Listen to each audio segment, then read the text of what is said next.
brother, you know that you're an Israelite, by the way? Yeah, I used to study Israelite. Alright. So you know the name of the Lord? Yeah. Well, it's actually close. It's really Yahweh. That's the name of the Son.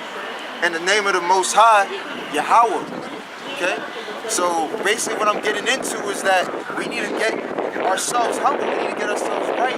Try to turn back to the Lord as best as we can, to the best of our abilities. If not, there's going to be a sore destruction upon our people. You know what I'm saying? He's coming back to save an elect.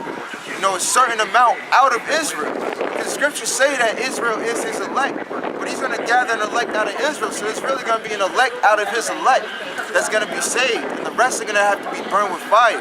Matter of fact, can you go back to that in Matthew, the baptized with fire?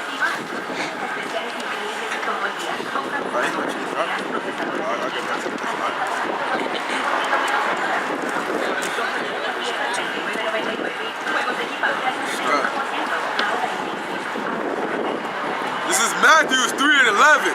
I indeed baptize you with water unto repentance, but he that cometh after me is mightier than I, whose shoes I am not worthy to bear. He shall baptize you with the Holy Ghost and with fire. You see that?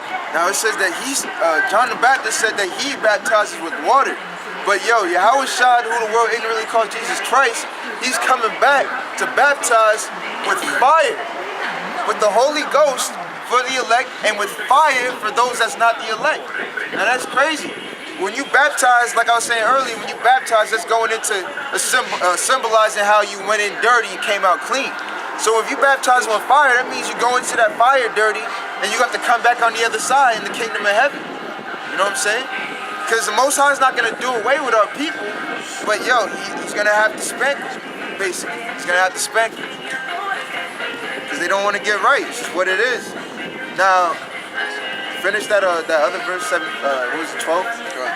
It says, whose fan is in his hand, and he will thoroughly purge his floor, and gather his wheat into the garner, but he will burn up the chaff with unquenchable fire. Now he said he's going to gather his wheat into the garner.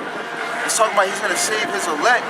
And then, what does it say what he's going to do with the chaff? It says he's going to burn up the chaff with unquenchable fire. He's going to burn up the chaff with unquenchable fire. Now go to Jeremiah 25. 18, because that'll tell you who the chaff is. Start 17 or no, just go to 18.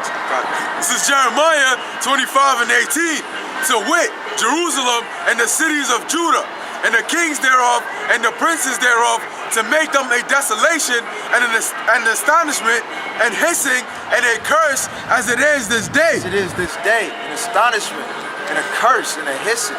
That's what these other nations look at us like. They look at us as we're a curse, and they hiss at us, and they're astonished at how low we've become, you know, as we are this day. So he's going to make it even worse, you know. But you could even keep going on that, because the chaff ain't just our people. It's all these other nations. Now keep going on that.